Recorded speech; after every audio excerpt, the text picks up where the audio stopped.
We wanted to say a little bit about what this week has felt like as our book launched. It's been amazing. And so last week we were still a few days out from launch, but our episode with Joe Rogan had aired, and so we'd already made it onto the Amazon bestseller charts. We were at like number 15, 16, something like that, yep. And we were neck and neck with that very, very, very hungry caterpillar.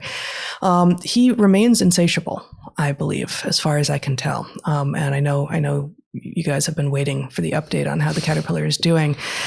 We've been in conversation with some of the caterpillar's people, or actually we can't tell if it was the caterpillar's people or his butterflies. They wouldn't go on. I don't think caterpillars have people. I think you think he probably, I know, but they wouldn't go on video call with us, so we don't know.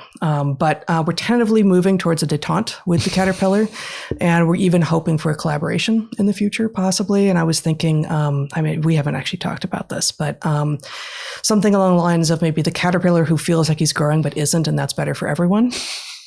Maybe, or Chesterton's caterpillar, why skipping the squishy phase and going straight to flight is an error. Yep.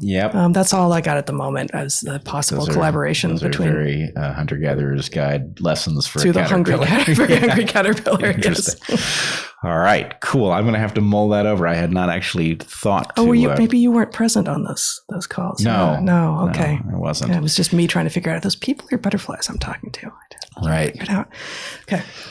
Yeah. Now I'm done. Okay, so here's the thing. Amazing stuff happened since last we spoke. A hunter-gatherer's guide to the 21st century on day of launch. We don't have a screenshot of this. It's on my phone, actually. But Zach, do you want to show the screenshot of the present status of the book? There it is, number 3 on Amazon's all-around bestseller list. Yesterday, it spent almost the entire day at 2, as it did on day of launch. Now, this is amazing. I don't think that's true. It reached number 2 late on day of launch. Briefly, yes. Briefly, and then spent all of yesterday, or almost all of yesterday at number 2. In any case, obviously the particular number doesn't matter very much. What's really interesting, though, is that the book has done this well, despite the fact that the mainstream outlets have not been interested in discussing it, which tells us something. It tells us something really important if we read those tea leaves correctly.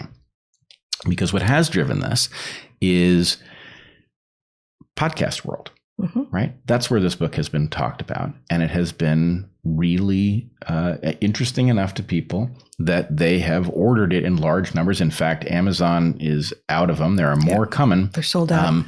But we know that there are more coming because it's because we have a relationship with our publisher. Our publisher is fabulous, and they assure us that they are scrambling to get that second print run done. So it should be there soon. But in any case, something is afoot, right? That legacy world.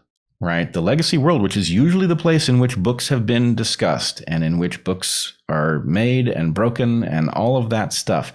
That world has, in this case, been bypassed by the unofficial podcast, lower production values, real conversations that are unscripted between people that can go on for hours and hours. Yeah, with much more time to, make errors, but also expand on ideas and give you a sense of what the thinking might be like in the book, right? Right. Yeah. And so some episodes back, we talked about the fog machine of war. And the fog machine of war was about the fact that in order to prevent progress from being made, it is important to keep you from knowing how well you're doing, right? In other words, if you're succeeding in changing things, but you don't know it, you won't navigate very well. Yeah. And so in any case, this is, I think, a demonstration that the podcast world, which, we joined sort of late. But anyway, that world has incredible power relative to the mainstream world. And, there's a question. I do wonder what will happen. This book is clearly a bestseller. There's a question about whether that will reflect in the official world. And if it doesn't, then that's clearly an indication that bestseller doesn't mean bestseller. Well, let's hope that it does. Yeah. We don't know the answer to that. We don't know, but it will be interesting to see. But I mean, it does. I think there is a place for highly scripted, high production values media, but there is clearly also a place And maybe just take the production values thing out of it, because some podcasts are extremely high production values. But there is also a place where, for that kind of media, where there is time for unscripted conversation. And yes, it is certainly true that our lives now allow for, many of our lives allow for us to listen to long conversations in a way that might not have been true 20 years ago or 50 years ago. And so the technology has happened at the same time that lifestyles have allowed for people to listen. But it also absolutely reveals that there's a hunger. That there's a hunger for to listen to people talking off script, making errors, saying as I just did, but thinking through real thorny problems in real time, and not simply using talking points. This I think is the big message. People are just, exhausted maybe, fed up maybe, but just done with being fed talking points all the time. People are actually capable and smart and able to take in information that sometimes disagrees with one another. That's what you're supposed to be getting in school, right? Like multiple sources of information that aren't in agreement with one another. And then you figure out what it means and how to make sense of it. That's what critical thinking is. That's what a liberal arts education is supposed to give you. That's what a high school education is supposed to give you. So the idea that we, do, and we don't do that in school much anymore. But then to have the media say, we know that you all are too dumb and not interested anyway in thinking for yourselves, so we're going to give you the idiocracy version. Well, no, most people don't want that. They don't. And I think that's what's being revealed by the fact that the non-mainstream media is actually able to draw in enough people that, our book, of which we are, incredibly proud, and we would love if the mainstream media would talk about it as well, but is, near the top of the charts on Amazon after less than a week, and nearly no mainstream media mention. Yep. I think it's almost an exact analog to the point about the Academy.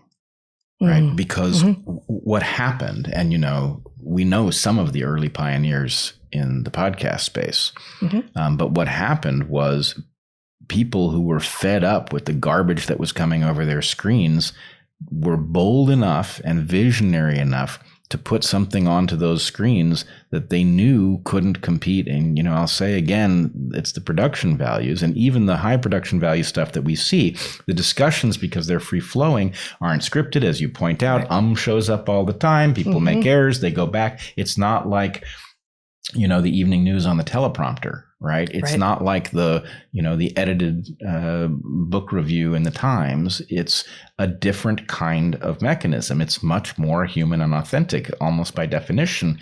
And you know what it is? It's a bit closer to Campfire. It is Campfire. And, it's not, the point is it's new Campfire, right? Campfire was an actual physical thing around which people gathered, right? It had a glow. This glow is different, and the way we interact with each other is different. And best not to fall asleep to it. Right.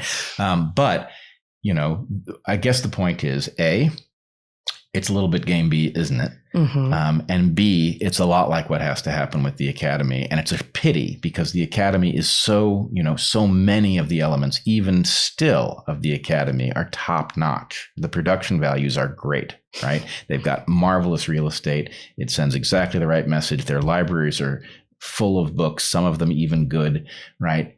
So the point is, it would be great if the Academy would wake up, but I'm not holding my breath on that one. And what we have to do is the equivalent of what podcast world has done to legacy media world with respect to education, because frankly, no one's coming to save us, right? We have to educate ourselves. And what that means is we need a new Academy.